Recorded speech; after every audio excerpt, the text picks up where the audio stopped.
మా ఆర్పీలందరి తరఫున మా సమస్యలు పరిష్కరించి మాకు ఉద్యోగ భద్రత కల్పించినందుకు మరియు మాకు ఏ ప్రాబ్లం వచ్చినా మా ప్రాబ్లం పరిష్కరించేందుకు మా ఆర్పీలందరి తరఫున కృతజ్ఞతలు ధన్యవాదాలు తెలుపుకోవడం కోసం వచ్చాను.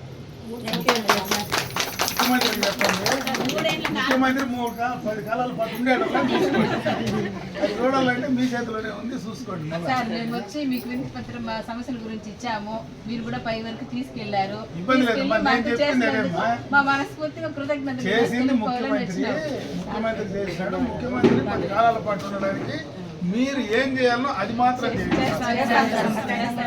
సందర్భము సమయం వచ్చినప్పుడు చేయండి.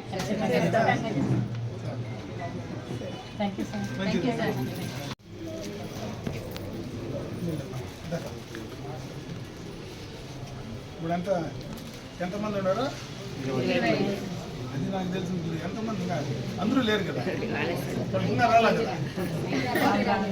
అది మీరు ఎంతమంది ఉన్నారు? 16 మంది.